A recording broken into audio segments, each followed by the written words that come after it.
اور پھر احمدیات بھی 2 ہوئے ہیں، ایک ان کے بعد بھی ہوا ہے یہ. ٹھیک ہے. اور یہ خلیفہ محمد اعظم. خلیفہ محمد اعظم صاحب، ٹھیک ہے. یہ ان کی زیارت ہم نے بھی کی ہوئی ہے. اچھا ماشاء اللہ. اور غالباً یہ 2 تھے میرے خیال میں. جی. یہ 1323 والے یہ بڑے ہیں، ان کے بعد کے تھے یہ خلیفہ محمد اعظم، ان کی زیارت کی ہوئی ہے. جی ماشاء اللہ. اچھا یہ ان کی مزارات ہیں. اور ایک آپ کو خاص مزار دکھاؤں آپ کو. آئیے. اور یہ بڑے بڑے لوگ ہیں تاریخ میں جن کا بیان ملتا ہے. سردار فضل علی خان درانی وہاں اس طرف جج جو ہے رکن الدین صاحب تھے. اور ہم اس وقت اس جگہ پر کھڑے ہیں.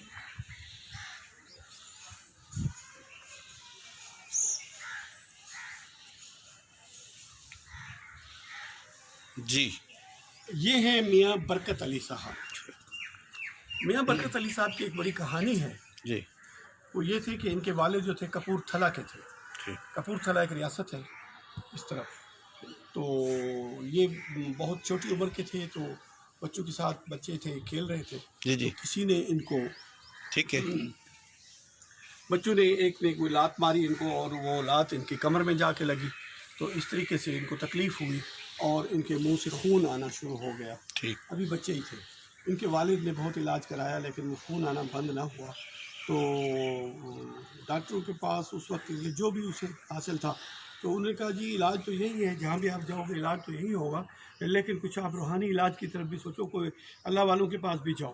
تو اس وقت خواجہ فرید رحمۃ اللہ علیہ کو اپنی مسند خلافت پر یا اپنی مسند پر بیٹھے ہوئے ابھی پہلا ہی سال تھا، یعنی تو یہ آئے مجلس میں، اپنے وہ بچے کو لے آئے.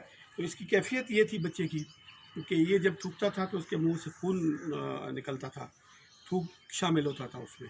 تو وہ ارد گرد کے ماحول میں بڑی کراہت ہوتی تھی. تو اس کے والد نے یہ کیا ہوا تھا کہ ایک چھوٹا سا برتن مٹی کا لے لیتا تھا، تو وہ اس میں مٹی ڈال دیتا تھا تاکہ اگر بچے کو تھوکنا ہو تو وہ پیک دان کے طور پہ یا تھوک دان کے طور پہ وہ استعمال کرتا تھا.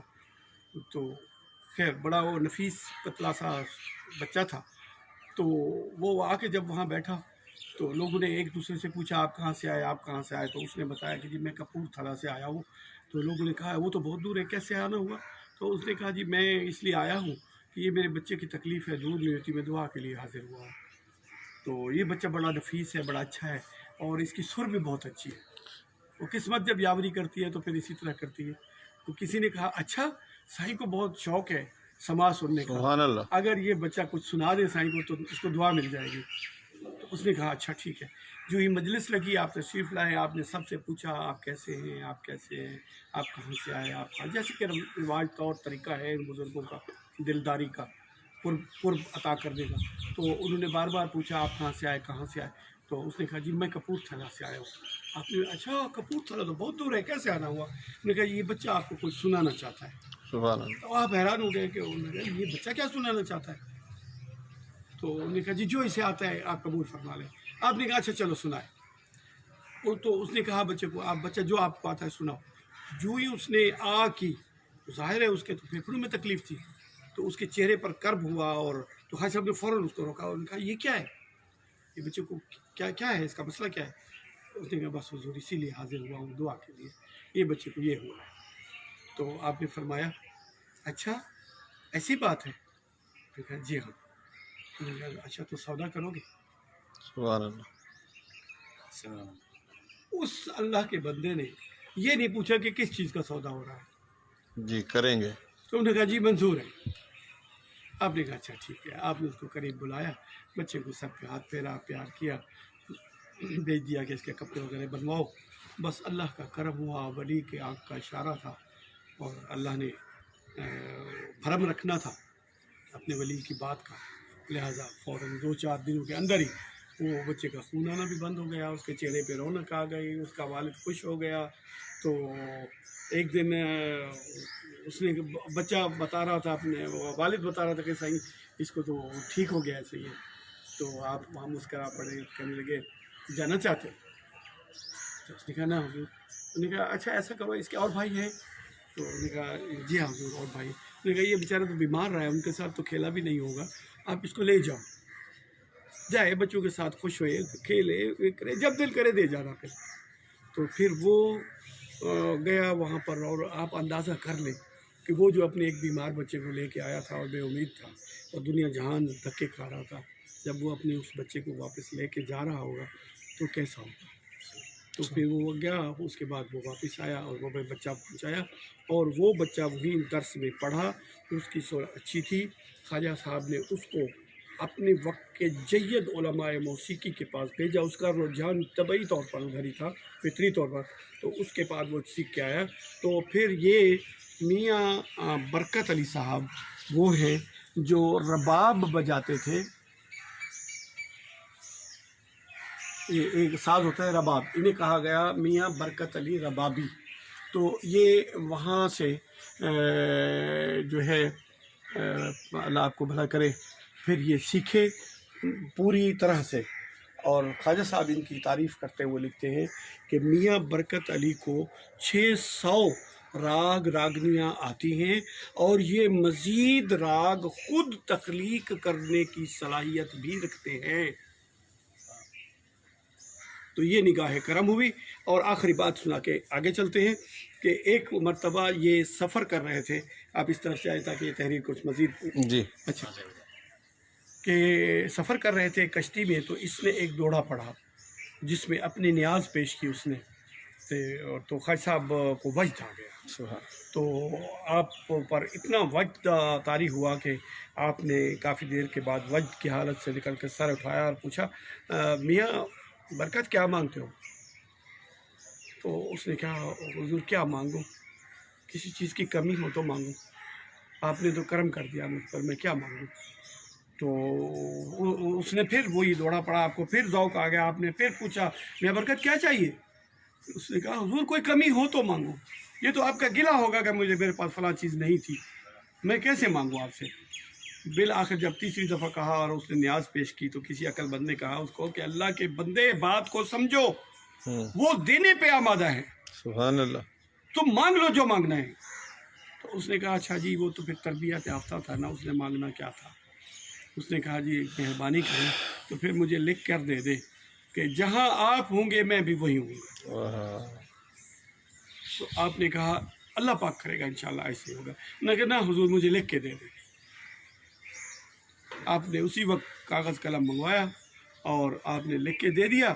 تو ساتھ ہی اس نے کہا کہ حضور میں یہ چاہتا ہوں کہ جہاں آپ ہوں میں بھی وہی ہوں، اور میرا یہ رباب بھی میرے ساتھ ہو، اور میں وہاں بھی آپ کو کافیاں سناؤں گا اور سما سناؤں گا. آپ نے کہا ایسا ہوگا. تو لکھ کے دے دیا. جب ان کی وصال ہوئی 20 ربیع الاول 1341، یعنی یہ خواجہ صاحب رحمۃ اللہ علیہ کا وصال ہے 1319 کا. اس کے بعد یہ 32 سال اور یہ حیات رہے، اور ان کے پٹ پوتے کے دور میں یہ جا کے وصال ہوا ان کا. تو وصال سے پہلے ان کا اس نے کہا بھی قرآن شریف لے آؤ.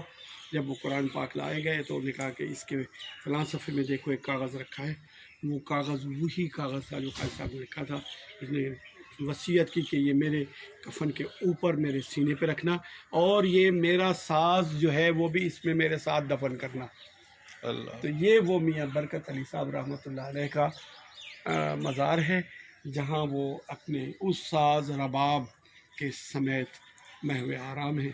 اور یہ تمام عاشقان کے مزارات ہیں جہاں پر بڑے بڑے لوگ ہیں جن کا تاریخ میں ذکر ملتا ہے. ادھر ادھر جو ہے نہ جانے کہاں کہاں سے لوگ، ان کی تمنا ہوتی تھی کہ آپ جی اللہ بخش محمدی جی یہ ہے. ہاں تو یہ تو بعض کیا عقیدت مند ہیں، بڑے لوگ ہیں، ہر ایک کی اپنی اپنی تاریخ ہے.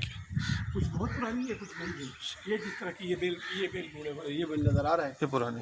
یہ کون ہے؟ کچھ فیض بخش خان صاحب ہیں، مرحوم مغفور. جی یہ مختار عام تھے حضرت خواجہ غریب نواز سجادہ نشین چاچا صاحب تھے، ان کے مختار تھے. یہ تاج محمود رحمانی صاحب اساتذہ میں سے. پیر محمد خان صاحب. اچھا یہ پیر محمد، یہ تو بات کی صادق غوری. جی ہاں یہ پیر محمد صاحب جو ہے آپ ادھر دیکھیں، یہ ان کو پھر غوف کریں. یہ پیر محمد صاحب جو ہے یہ آپ کے جس وقت آپ حج میں تھے تو آپ کے مالی انتظامات جو تھے وہ اسی پیر محمد غوری کے پاس تھے. یہ پیر محمد غوری صاحب ہے، یعنی گویا انہیں آپ مزہ یہ سمجھ لیں وزیر خزانہ سمجھ لیں. سبحان اللہ. اور یہ قصہ حق مرضیہ میاں جی برخوردار. جی ہاں یہ میاں جی برخوردار صاحب ہیں. جی جی برخوردار. تو یہ ان کو قریب سے دیکھنا چاہیے. یہ قضیہ حق مردیہ میاں جی برخوردار. جی دیکھتے ہیں جی ساکنہ چاچا 1339. تو ان کے بارے میں عرض کر دوں. ادھر میری طرف کریں آپ. یہ دکھا چکے آپ. تو یہ مولانا برخوردار مستوئی رحمۃ اللہ علیہ جو ہیں یہ عالم تھے اور خواجہ فرید رحمۃ اللہ علیہ نے ان کے پاس فارسی کی نظم کی کتب جو تھی وہ ان سے پڑھی تھی اور یہ پھر اللہ نے ان کو بڑی طویل عمر دی اور یہ کم و بیش زندہ رہے ہیں. یہ 114 ہجری سال. جی 114 ہجری سال ان کی عمر تھی. اور پھر ان کے بیٹے تھے ایک فقیر اللہ فقیر بخش پہلے ان کا نام تھا. تو وہ خواجہ صاحب کے ہمدرس تھے اور وہ سفر حج میں بھی ساتھ تھے.